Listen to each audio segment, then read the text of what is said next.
You're making this harder than it needs to be, Darren said, not even looking up from his phone as HR read off my termination. The woman next to him, clipboard, nervous eyes, clearly uncomfortable, paused, waiting for me to react. I didn't. I simply slid my Arcadium badge across the polished table, stood, and walked to the door. My hands didn't shake. My voice didn't crack. But something in Darren's smug grin made me pause. My phone buzzed as I reached for the handle. Unknown number, I answered. A calm voice said, "We heard you're available. We'd like to offer you double and a leadership seat." I pressed speaker. Let the room hear it. Darren laughed, sharp and dismissive. "Right. Who would poach you?"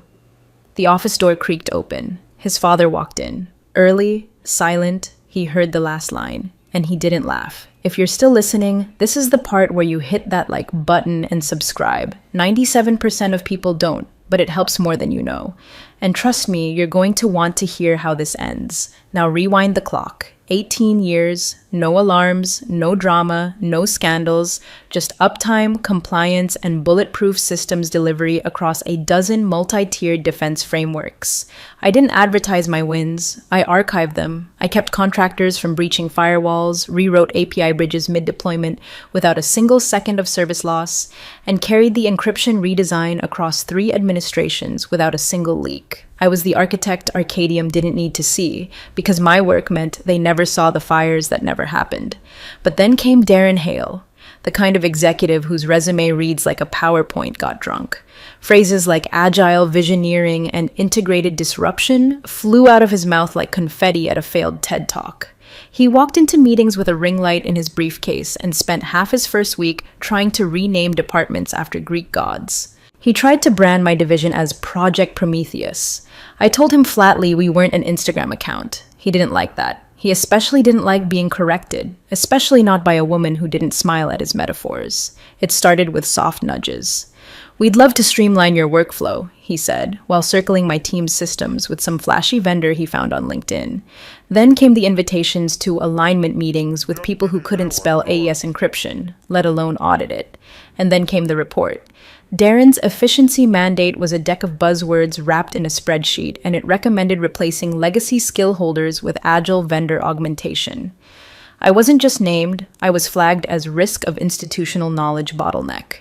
His exact phrasing, single point of failure risk, mitigate via talent refresh. They took my name off the system architecture flowcharts, but they forgot Clause 12C. It was buried in our Defense Alignment Charter, last reviewed 3 years ago, and still legally binding. It wasn't just legalese, it was personal. That clause named me specifically as non-substitutable personnel on all systems tied to Tier 4 DefenseNet integrations.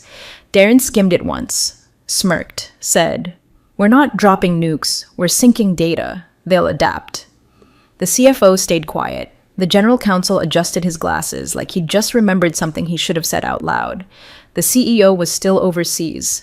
And I started documenting. Every override request, every unauthorized vendor packet Darren tried to push through, every time he blocked access to my internal audit dashboards. I didn't argue. I archived. Let the record show. I never raised my voice. I just raised the stakes. Because you don't spend 18 years building a fortress only to hand it over to a trust fund with a Slack addiction. You build it with traps, with keys only you can hold, with systems that don't just break when you're gone, they wait. And when they realize you're not coming back, they don't scream. They log the failure, timestamp it, and they hold. The first time Darren said legacy brain holders out loud in a meeting, I watched the head of compliance drop her pen. No one called him on it. Not the CFO, who'd started wearing noise-canceling headphones to focus. Not the HR director, who blinked like someone had just slapped her with a fish. And definitely not the general counsel, who suddenly needed to check something in his notes every time Darren opened his mouth. I stayed still. Lean vendor models, Darren continued, pacing in front of a slideshow with a title that looked like it belonged on a crypto scam landing page. Deconstruct, optimize, transcend. He talked about cost centers and operational drag like we were a broken shopping cart. These long-tenured roles, he said, they're friction, and friction is inefficiency. He pointed to my name, bold, red, center slide. Key person dependency, unacceptable. I didn't flinch. I waited until the room emptied, then approached him. You're pushing vendors into black box access on systems wrapped in federal custodial clauses. You touch the wrong module and you'll trigger an audit flag you can't scrub. He smirked like a man who thought encryption was a metaphor. We're not dropping nukes, we're syncing data. I tapped the corner of his printout. Clause 12C, Security Charter, signed by the DoD, the Air Force, and 3 agencies you've never heard of. I'm not just on the system. I am the system. You remove me without a custodial transition, and you invalidate the entire framework. He leaned back, shrugged. It's just red tape. They'll adapt. They won't, I said, because the clause wasn't written for their convenience. It was written to prevent you. He laughed, literally laughed, then motioned toward the glass wall. You've got a great reputation, but the world's changing. I've got 6 offers from vendor firms who can do what you do, with half the overhead. Think about it. Wouldn't you rather be agile? Agile, the word they slap on fire before lighting the match. That's when I knew this wasn't a debate. It was a countdown. Because Darren didn't care about systems. He cared about spreadsheets, about ROI slides with emojis, about being the guy who cleaned house before the next board review. And I was the house. Behind closed doors, I started noticing patterns. Vendor packets getting back-end access requests, ones I hadn't cleared. System logs showing overnight pings from uncredentialed IPs. One even bounced off our secure staging server before I firewalled it manually. I flagged the events.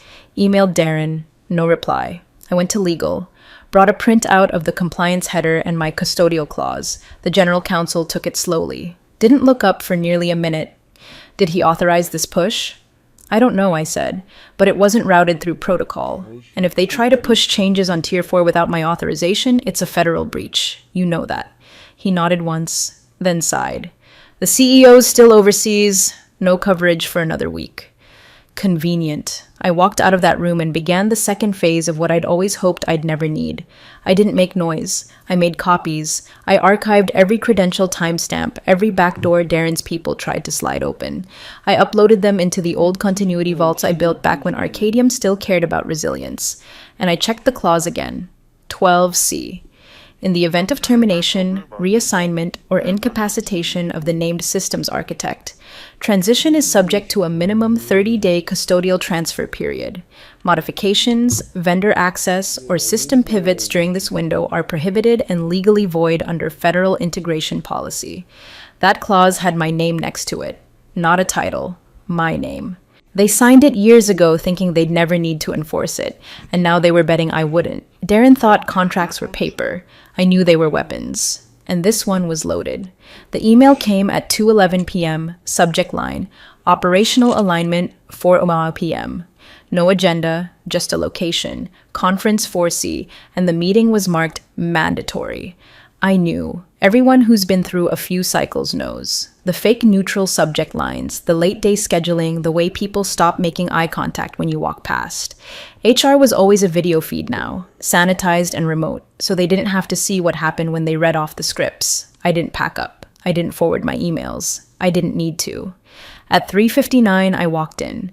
Darren was already sitting there, grinning like he'd just won something in a cereal box. He had the manila folder open in front of him, flanked by a legal rep who couldn't even look me in the eye, and an HR manager dialed in from wherever they hide these days. Darren launched in before I even sat down. We're restructuring to better align with shareholder value. Effective immediately, your role is eliminated. The HR woman piped in with her required paragraph. Severance offer, return of equipment, Cobra packet. I didn't hear it. I didn't need to. I slid my Arcadium badge across the table like it was a poker chip, stood up, and turned toward the door. No argument, no speech, no threats, just silence. Then my phone buzzed in my hand. Unknown number. I answered instinctively. A calm voice. We heard you're available. We'd like to offer you double and a leadership seat. I paused for half a beat, just long enough, then pressed speaker. The voice continued. Full technical authority, your team, your timeline. We're ready whenever you are. Darren's grin twitched. He let out a short, confused laugh, like he was trying to play it cool but couldn't quite wrap his head around the fact that someone else had beaten him to the punch. Right, he snorted. Who even are you talking to? Your cousin? Let me guess. Startup with a GoDaddy domain? That's when the door opened, and his father walked in, Lawrence Hale, CEO of Arcadium for over 30 years, back from his overseas trip 3 days early, apparently. He didn't speak, didn't ask what was going on. He just stood there, long enough to hear the voice on the phone say, "We're prepared to move quickly. We understand the clause. We already have legal on standby." And Lawrence's face drained of color. Darren sat there blinking, like someone had unplugged him, still holding the manila folder, still thinking he was in control. He wasn't. He'd just fired the only person keeping the entire Tier 4 infrastructure federally compliant, and handed her, in real time, to Arcadium's biggest competitor. And I hadn't said a word, because there was nothing left to say. They always think it's about titles. They forget it's about keys. Keys I wrote, keys I held, keys that were now leaving the building. And they didn't even ask for the code. The next morning, while Darren was probably still practicing his TED Talk smile in the bathroom mirror, legal was already in full meltdown mode. At 7:04 a.m., the Defense Alignment portal lit up with a formal status change. Authorized architect removed. Immediately below it, custodial transition not initiated. And at the bottom, blinking in all caps, escalation pending. They'd triggered the clause. Clause 12C wasn't a footnote. It wasn't hidden. It was signed, sealed, and filed under 3 federal oversight bodies, all of which required active, name-bound custodianship for system integrity. Arcadium thought it was a formality. They forgot I'd helped write it. Every credentialed vendor pipeline, from zero trust onboarding to encrypted endpoint assignment, ran through my personal security signature. Every onboarding access token was embedded with a conditional approval tag that would auto-expire if my clearance was revoked without formal succession protocol. And succession had to be witnessed, co-signed, logged with federal timestamping, 30 days minimum. They had none of it. By 9:13 a.m., legal was huddled in a war room. Darren tried to bluff through the first call, insisting to one of our Tier 2 contractors that everything's fine. The contractor replied with a screenshot. Access request denied, no active authorizer on file. I heard later that Darren looked confused, then angry, then demanded it, just patch it. They tried, but the system wasn't broken, it was fortified. Because every protocol I designed wasn't just for hackers or industrial sabotage, it was for exactly this kind of internal stupidity. I'd warned them for years. Access isn't ownership. And now they were locked out of their own kingdom, with vendors piling up on the outside, deadlines evaporating, and the Pentagon compliance tracker sending automated warnings every 2 hours. One of my former engineers texted me a screenshot from our staging dashboard. Frozen in red, pulsing at the header.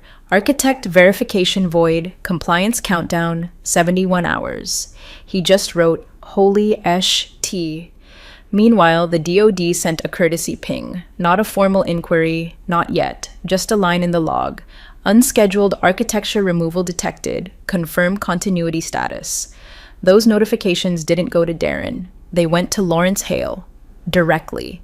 CEO level routing. Because when I'd built the system, I wrote a tiny clause that redirected critical continuity alerts in case of protocol breach. It wasn't sneaky, it was compliant. Just inconvenient for anyone who tried to play chess without reading the rulebook.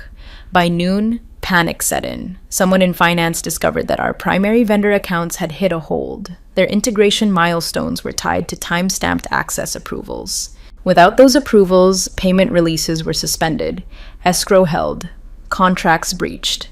Because everything had been built to prevent turnover without transparency, and they turned me over like I was a printer cartridge. The CIO tried escalating internally, contacted the staging vault admin to reset access logs, except I was the vault admin, and the backup?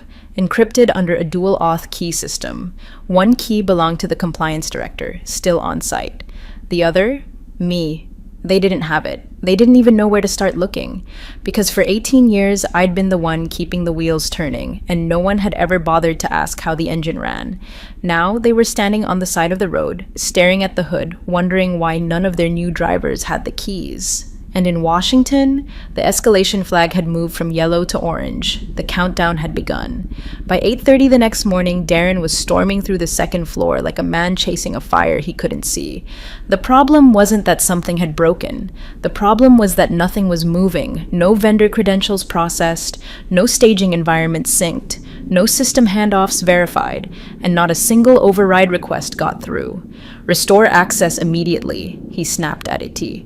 "Just force it." 3 engineers stared back at him, silent. One finally spoke. "We can't." "Why not?" Darren barked. "You people built this." "No," the lead said. "She built it." They tried to explain, calmly at first, that the entire defense-side architecture operated on biometric dual auth, mine and the compliance directors. That's how it was designed. 2-person integrity control enforced through embedded logic layers that couldn't be bypassed without triggering escalation alerts on the federal side. And the second half of the key, it was tethered to a conditional release phrase I had hard-coded into the secure admin vault. Trigger only upon substitution without formal transfer. Those words weren't decorative. They were literal. Unless a formal custodial transfer process had been initiated and co-signed, my key remained locked. And without that key, all vendor-side system access froze by design. Not because I wanted revenge, because I wanted resilience. Because contracts built on human trust needed to anticipate human arrogance. And here it was. Darren tried to reassign the credentials to a vendor lead from Acceleron Systems, someone he'd clearly been prepping behind the scenes.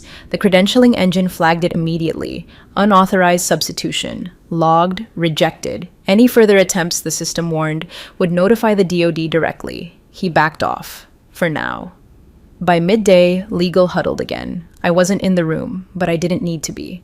They'd already found the secure admin note I'd left in the vault before leaving, a clean documentation string, time-stamped and digitally notarized, outlining the full lockout protocol. It read, "System Transition Protocol, pending Clause 12C initiation.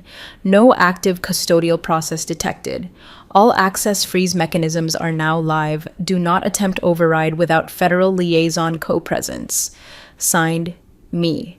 Dated 45 minutes after my termination. I'd timed it deliberately. Darren still didn't understand why this wasn't fixable. He kept looking for shortcuts, thought it could just spoof a biometric input or backdoor the credentialing chain. They couldn't, because the architecture wasn't designed to be inherited. It was designed to be earned. Every trap they tripped now had a paper trail, federal audit ready. I didn't need to accuse anyone of mishandling protocol. The system did that for me, quietly, relentlessly. By 3:00 p.m., 3 vendor onboarding projects had stalled completely. Acceleron, Fortivox, and Argus Tech, all on 30-day milestone contracts. Missed delivery meant penalty clauses. Penalty clauses meant breach reports. And breach reports triggered investor flags. Operations slowed to a crawl. The worst part? They still didn't know how many more landmines I'd left behind. Because this wasn't sabotage, it was structure. I had built Arcadium's Tier 4 framework for maximum compliance integrity. Every line of code, every access route, every signing protocol, meant to withstand catastrophe. The catastrophe just happened to be them. And outside the building, far from their panic, I was already in talks with Halberd Systems. They knew exactly what Clause 12C meant. And they didn't want a backdoor. They wanted the architect. The room was packed, but silent. 10 executives, 3 lawyers, 1 external compliance auditor, and a visibly unwell Darren Hale seated near the end of the table like a man trying to become invisible inside his suit. The CEO, Lawrence Hale, stood at the head with a printed copy of something he clearly hadn't read before that morning. His jaw clenched as legal stepped forward, hands trembling slightly as they turned on the projector and brought up the header, Clause 12C, Non-Substitutable Personnel Designation. No one breathed. The lead counsel cleared his throat. Clause 12C states, termination, reassignment, or incapacitation of named personnel without proper custodial transition invalidates system authorization. No architecture, compliance module, or vendor relay may be modified, licensed, or reassigned without either A, explicit written consent from the named personnel, or B, completion of a formal 30-day custodial transfer process. A beat passed. He continued. Arcadium initiated neither. He clicked to the next slide. My name was highlighted 3 times. Custodial key holder A. Reyes, System Architect of Record. A. Reyes, Federal Clearance Holder. Tier 4 Core Stack A. Reyes. Lawrence turned toward Darren. You fired her, Darren stammered. She was blocking modernization. We had vendor partners ready to... She was the partner, Lawrence snapped. You fired the authorization. The general counsel interrupted. We can't even get the DoD to return our emails, because yesterday they submitted a meeting request. Lawrence blinked. To whom? The lawyer just looked at him. Her. They requested the meeting with her. Someone gasped. Another exec cursed under their breath. A compliance officer from DC who'd been flown in that morning leaned forward, tapping his iPad. As of 7:45 a.m., all active systems under the DefenseNet Tier 4 charter remain flagged as non-compliant due to unauthorized custodial breach. The timestamp on the breach matches your termination protocol, exact to the minute. He turned the screen so they could see it. Your system revoked its own credibility the second she walked out the door. The CIO tried to jump in, but the data is still intact. We can reissue credentials. No, the compliance officer said flatly. You can't. Why the hell not? Because under the federal charter, credentials issued during an unauthorized custodial breach are inadmissible. Any vendor working through you now is doing so on a framework that's considered tampered. Darren looked around, wild-eyed, desperate. That's insane. There has to be a workaround. There is, the officer said, folding his tablet. Talk to her. The room sank into silence, because they all knew what that meant. It wasn't about getting her back into the building. It was about what she represented on paper, in code, in law. I wasn't just a systems architect. I was the named linchpin in the only clause that mattered, the one they never read, the one they never thought I'd need, the one that now had a giant, glowing red outline in every federal compliance system across 4 agencies. Clause 12C wasn't obscure, wasn't buried, wasn't some footnote in a forgotten PDF. It was bolded, signed, federally filed. And until they met with me, until I either signed off or re-entered a custodial transition, Arcadium's entire defense platform was dead in the water, and no one in that room could fix it, because I wasn't a role. I was a keystone, and they'd pulled me out without checking what held the building up. By the end of the week, Darren had called me 3 times. No voicemails, no texts, just calls. Desperate ones, judging by the timestamps, one at 6:12 a.m., one at 9:47 p.m., and one at exactly 1:03 a.m. on a Thursday. I didn't answer. There was nothing to say. Every word he wanted to hear was now locked behind a clause he thought didn't matter. The news traveled fast. My name hit the industry circuit like a spark in dry grass. Halberd Systems, Arcadium's only real competitor in the Tier 4 space, reached out before I'd even updated my LinkedIn. I met their CEO for coffee in a glass-walled corner office that overlooked a building still under construction. Appropriate, I thought. They were growing. They needed infrastructure, they needed certainty, they needed me. Their offer didn't come in a manila folder. It came with one sentence. Name your price. No ego, no pitch deck, just respect and a legal team already versed in 12C language. They'd read the clause. Twice. They knew exactly what it meant. Meanwhile, Arcadium was coming apart one silent thread at a time. Not loudly, not dramatically, but with that slow, yawning kind of failure that starts in the quiet corners and spreads into every hallway. Internal project leads started dusting off their resumes. 3 of my former engineers reached out privately, asking where I'd landed. 2 of them sent PDFs. I didn't promise anything. I didn't need to. They knew the score. Darren tried to fast-track alternative vendors. Legal blocked every attempt. Without my custodial signature, none of the architecture handoffs were valid. The compliance chain was broken. They were still running infrastructure, sure, but it was running unverified. The kind of exposed liability that makes defense clients twitch. And the Pentagon? Silent. No contract meetings, no updates, just unread emails in Darren's inbox, each one a silent warning with a federal header. Even Lawrence Hale had gone quiet. He knew the weight of silence, the sharp kind that cuts deeper than shouting. And now he was sitting in it, watching his son realize too late that leadership isn't about power. It's about authorship. And I was the author of everything they were still trying to salvage. I didn't post online, didn't comment on industry threads speculating about the unexpected transition at Arcadium. I didn't leak anything to press contacts I knew would love the scoop. I didn't have to, because my presence was still felt. In every denied access attempt, every stalled contract, every red warning flashing across their internal dashboards. It wasn't sabotage, it was absence. And absence has gravity. They could rebuild if they wanted, but not on the same ground. That ground now belonged to Halberd, and me. The room was cold. Boardroom lights bright as interrogation bulbs, projector humming like it knew what was coming. Arcadium's quarterly update had been scrubbed. This wasn't strategy. This was triage, an emergency board meeting called within 12 hours of the latest compliance notice. Everyone showed, suit still creased from the dry cleaner, eyes bloodshot. The only person missing was me, and I was the reason they were all there. Legal took the floor. No intro, no throat clearing, just a click. The first slide read, "Compliance failure countdown, 9 business days remaining." Not days. Business days. Someone whispered, "Jesus." The lead attorney clicked again. "External meeting request. Competitive transition, Halberd Systems." Murmurs turned into full-on side glances. One board member looked like he was about to stand up and walk out. Another click. The final slide wasn't even theirs. It was a scanned copy of a formal statement from the Department of Defense liaison. On the header, the federal seal. Underneath it, a single sentence. "We will not recognize any Arcadium deliverables unless the original system architect is retained, or a clause-compliant custodial transition is executed. No wiggle room, no asterisk, no room for charm or spin." Lawrence Hale leaned forward slowly, his hands pressed together like he was trying to keep them from shaking. Then he turned to his son. "Did you just hand over our core?" Darren opened his mouth, closed it. His jaw worked like he was trying to chew his way out of a sinking ship. But there was nothing to say. Because this wasn't about PR anymore, it wasn't about optics or quarterly performance.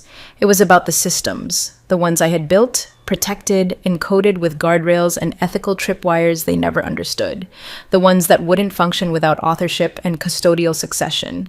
Not because I wanted revenge, but because I understood what a mistake looked like at scale. And Arcadium? They had just made one worth millions. The DoD's message was surgical. They didn't threaten, they didn't raise their voice, they simply declared the deliverables null.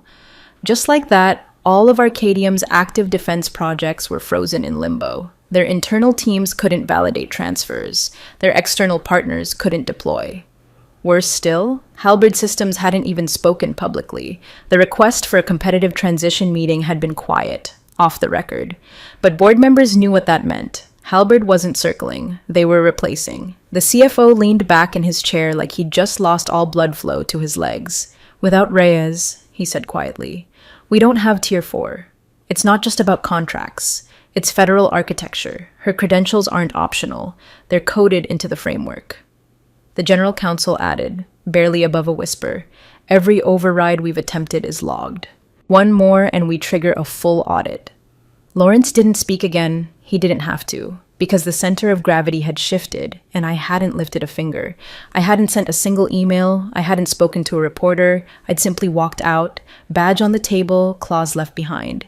And everything that followed, they triggered themselves. I didn't burn the system. I just took the sun with me. Weeks passed like the closing credits of a movie no one wanted to admit they'd been starring in. Halberd Systems didn't issue a press release. They didn't need to. A quiet update to their executive team directory did the job. Chief Systems Officer, Special Projects, A. Reyes. No spotlight, no victory lap, just a new name on a foundation already in motion. We launched our first joint framework within the month. Clean, on time, fully clause compliant. My signature was the last line on the compliance log, the kind of signature federal liaisons recognize without needing introductions. No one questioned the rollout. No one delayed funding. The trust traveled with me. Meanwhile, Arcadium bled from 100 self-inflicted cuts. Vendors pulled out. Stalled milestones defaulted. A quiet line item in a federal procurement document simply read, "Deliverables rejected due to architect void." They couldn't even argue it. Clause 12C wasn't interpretive. It wasn't vague. It was printed in bold, signed in blue ink, and housed in every system certification they had. And now it was working exactly as designed. By the end of the quarter, Arcadium's primary defense contract was reassigned. The same board members who sat through Darren's slide presentation watched the new compliance documentation roll in, with my name at the bottom. Darren resigned with a hollow LinkedIn post about new opportunities in innovative markets. The comments were quiet, the likes were mostly bots, the real industry knew. They always do. Lawrence Hale gave a single statement to investors. Critical leadership errors were made. That was it. No names, no timeline, just enough air to acknowledge the implosion without stoking more fire. No one dared ask what came next, because everyone knew what had already happened. I didn't retaliate. I rotated. I moved to a team that read the fine print before touching the wiring. A place that understood security wasn't just about who had access. It was about who wrote the access. A place where my name wasn't an afterthought. It was the beginning of the blueprint. Arcadium didn't fall because of sabotage. They collapsed under the weight of a clause they had in plain sight, filed, indexed, and notarized. But they never thought I'd use it, and I didn't need to yell to make it heard.